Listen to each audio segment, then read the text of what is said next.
তোমরা কিভাবে এত সুন্দর সুন্দর পিঠা বানাইবা আজ তোমরা সেটাই বলমু। একদম কয়েকক্ষণের মধ্যে এরকম সুন্দর সুন্দর ফুলের পিঠা তোমরা তৈরি করে লইতে পারবা। মেঘিলা দিন থাকলে বসে বসে কোনো কাতে কাজ না থাকলে এইরকম সুন্দর সুন্দর পিঠা তোমরা বানাইতেই পারবা। দেখো আমার পুরো বেলুনটা একদম সুন্দর পিঠায় মানে ফুলে সমূহ হয়ে আছে। কিতা যে মানে কিতা যে আমি কইমু এগুলো আর ভাষা পাইতাছি না, এত সুন্দর হয়েছে। তো প্রথমে একটা ডেগের মধ্যে দুধ দিয়ে লড়ু সড়ু করে নাইড়া চাইড়া তারপর এটার মধ্যে থাপ থাপ করে দুই মানে যদ্দুর আটা লাগবে আর কি কায়ের মতন মাইক্কা সাইক্কা।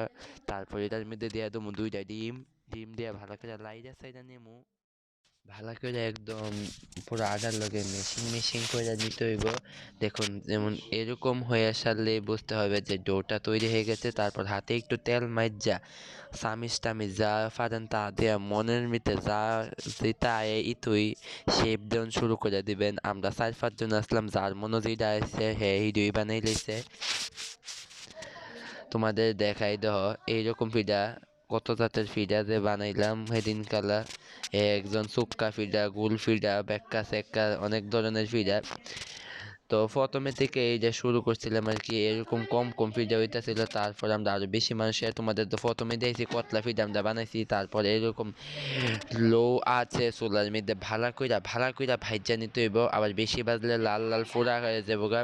তারপর এরকম শিরার মধ্যে লাল লাল দিয়ে দিতে হবে। দেখো ফিডাটি কি মজা হয়েছে। মুহ একদম ফানি চলে আইছে, ফানি এফেছে ফিডাটি দেখা তোমাদের দেখাই দেহ। ফিডাটি একদম লাল কালারটা হয়েছে, খুবই সুন্দর হয়েছে। তোমরা অবশ্যই অবশ্যই বানাই দেখো, খুবই সহজ বানানি আর খুবই ভীষণ মজা।